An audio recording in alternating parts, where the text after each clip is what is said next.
Mais le discours fédéral et confédéral est teinté d'une radicalisation et imprégné de concepts marxistes.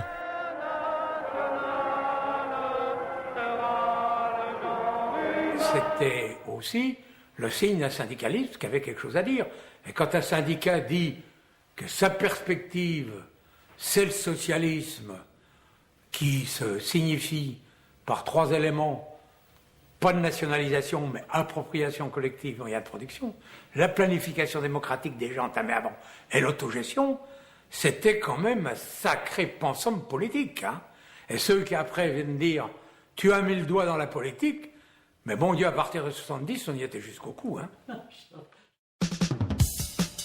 À la mort du président Pompidou en 1974, la CFDT reporte son congrès.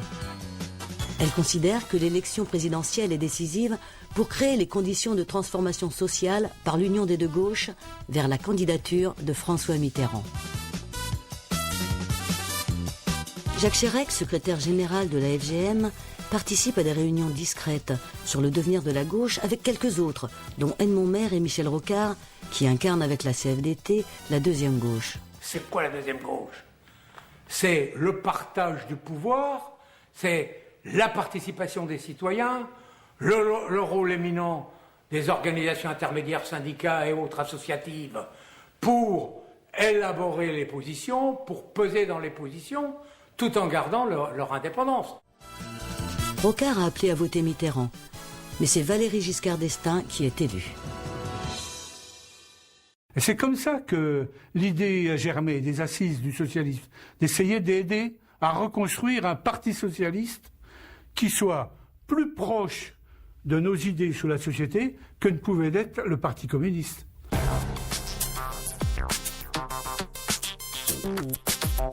L'après 68 voit arriver en masse les OS, les emplois féminins et les techniciens, notamment dans la construction électrique et électronique. Ce secteur devient vite un bastion CFDT.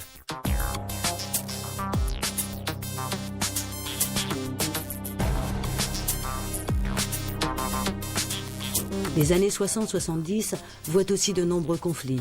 OS chez Renault, ouvrières chez Thomson et Jagger, immigrés de Peñarroya. La fédération multiplie analyses et enquêtes sur les conditions de travail, dénonçant les risques professionnels, s'opposant aux contreparties financières. La santé n'est pas à vendre.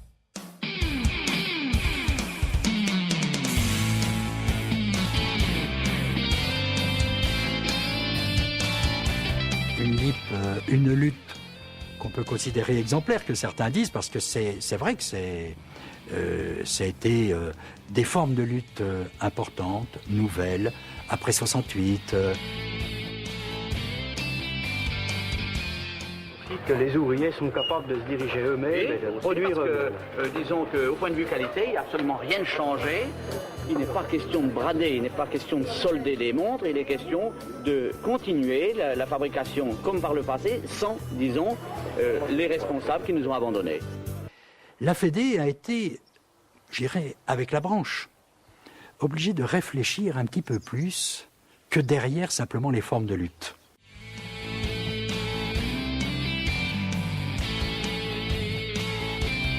La première montre à quartz a entraîné des mutations énormes. Ce qui fait que la lutte syndicale de l'emploi ne portait pas uniquement sur la défense de l'emploi pour dire il faut maintenir, mais il faut maintenir l'emploi dans des nouvelles conditions professionnelles, d'industrialisation, de formation technique et aussi de produits nouveaux à vendre. Voilà comment on peut réfléchir syndicalement pour défendre non pas l'emploi d'hier, mais préparer l'emploi de demain et voilà.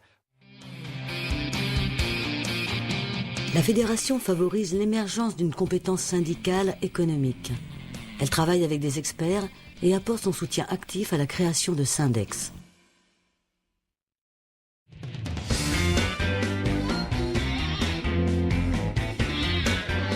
Je sais bien que les copains de la CGT n'étaient pas toujours très faciles.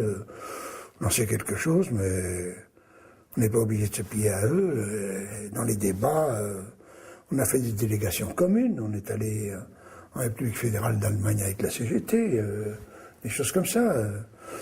Non, on avait d'assez bons rapports.